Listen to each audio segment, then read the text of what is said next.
Alright, so this particular video is not really going to have any rhyme or reason to it.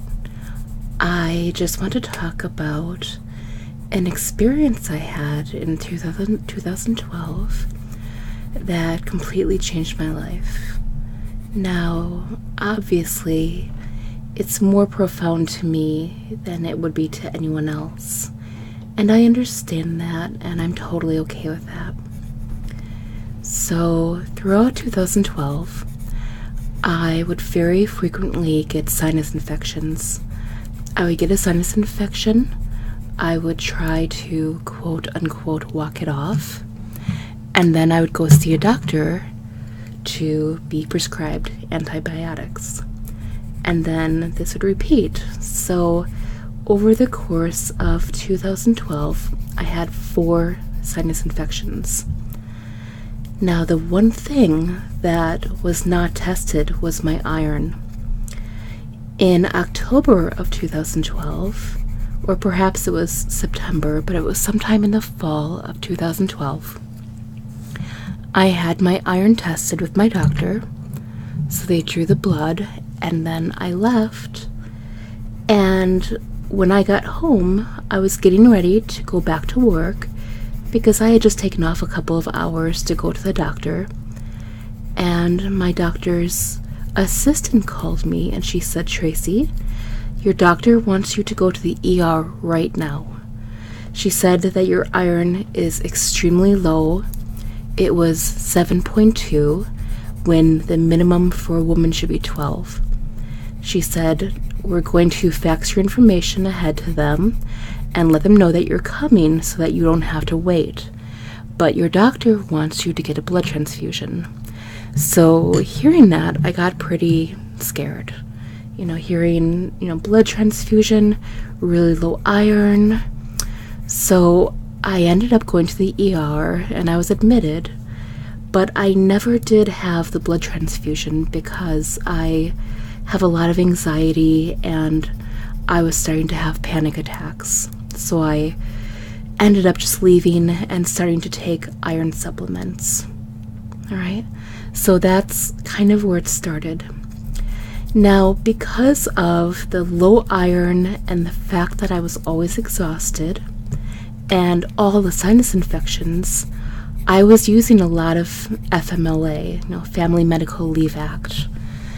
Now, while this was legally granted to me, it was causing a lot of problems with my manager at the time because I wasn't getting my work done, and I was very frustrated because I didn't understand why she wasn't showing me sympathy.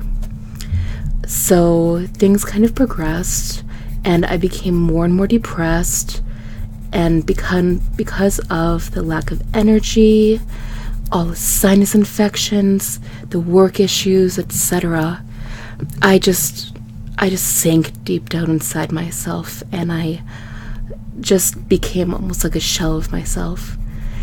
And then one evening, and I remember this because it was October 15th, 2012, I was having some severe kidney and liver pain, and I had had elevated levels for my liver before, so I was very worried.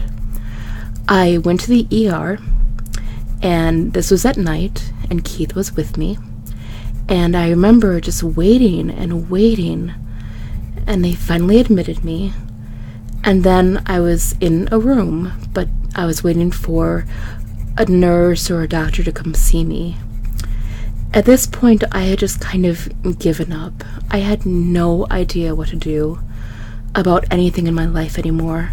All I knew was that I had no strength, no energy, and I just stopped caring.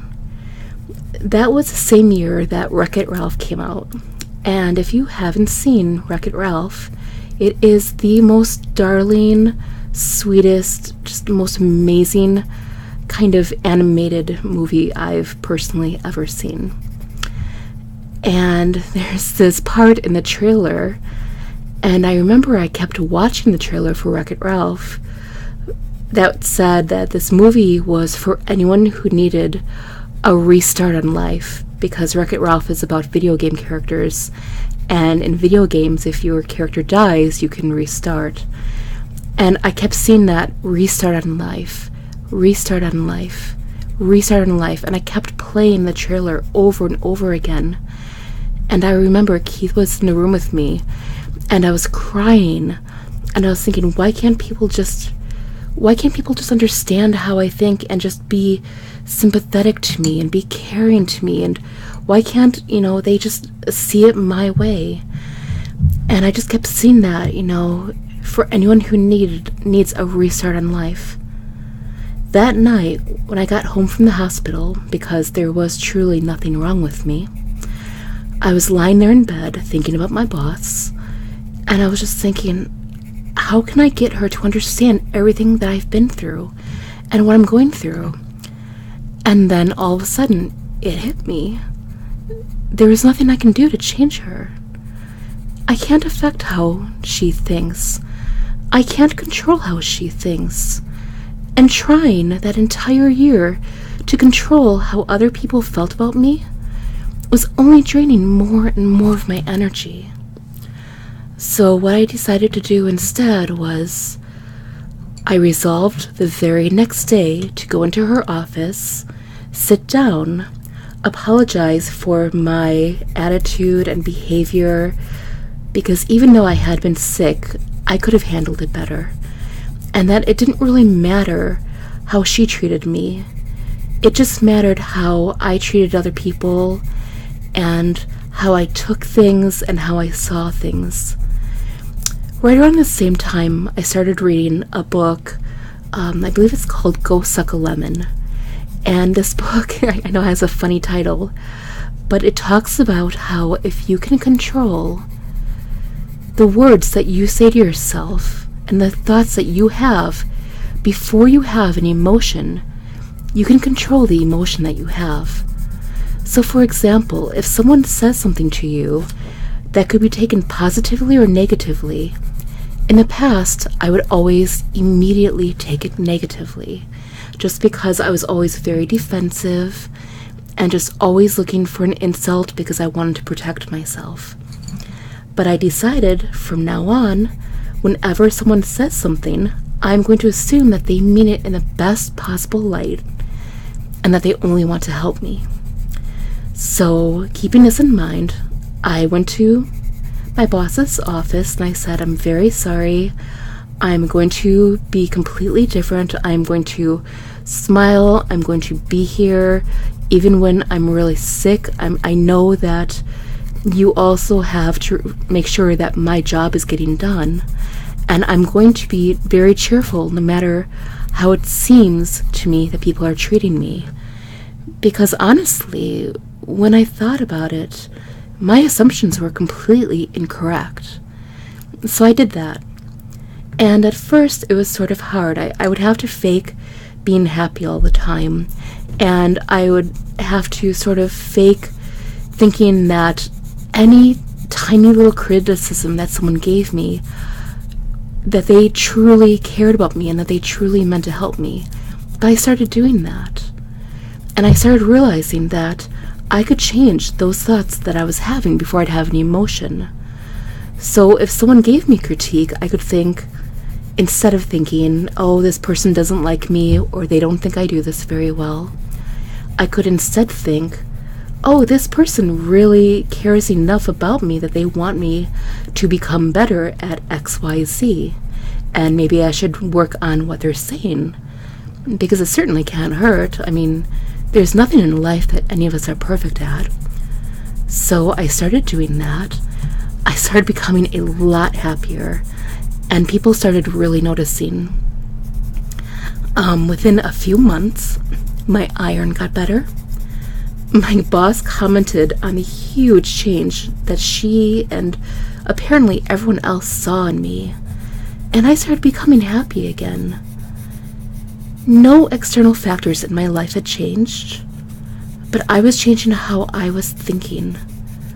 I was realizing that I can control what's going on in my life, just by looking at things from a different angle. So if you are anything of a nerd like I am, and you know anything about pivot tables in Excel, you know that you can use pivot tables to look at the same data from a different perspective. And that's what I started doing. I started looking at this information from the mindset of being very positive and very excited. And within just a few months, my whole life changed. I became an extremely happy, upbeat person. That was when my true self-confidence really started to come through. I don't think that since 2012 I've really had a serious issue with confidence. I still do believe that, for the most part, people do only really mean me the best, or wish me the best. Now that doesn't mean that I act recklessly or stupidly, but I always try and look at things from the best positive, most hopeful light possible. I try and always think, what good can come out of this situation? What can I learn from this? And what can I carry forward to help me in future situations where I have to utilize a different emotion than maybe I'm used to? Maybe getting angry, getting sad, getting scared, maybe that's not the best emotion, and I can control the emotion that I choose. So, although I still obviously have moments where I slip up, that's pretty much where my life is now. So even if I have a really rough time in my life, I'm never out for the count. I'm like a, what do you call them, those weebles? I wobble, but I don't fall down. I know it's kind of showing my age, but that's okay. I wobble, but I do not fall down. And neither should you. So if you haven't already, go read the book, Go Suck a Lemon. It's a really, really quick read. And go see the movie, or not go see it, but see the movie Wreck-It Ralph. That movie is awesome because I don't want to spoil it, but in the movie, Wreck-It Ralph is sort of the bad guy. And in the beginning, he feels really horrible about being the bad guy because people treat him so badly, and he wants to be the hero. By the end of the movie, his actual situation externally has not changed, but his perspective has changed so much that now it's become a strength and a positive. It is a very, very uplifting, funny movie, and it made me cry a lot. The trailer still makes me cry. So definitely check that out. And just remember that it's never too late to ever change or to ever think about things in a new way. It's never too late to reprogram yourself. And I think that's probably it for now.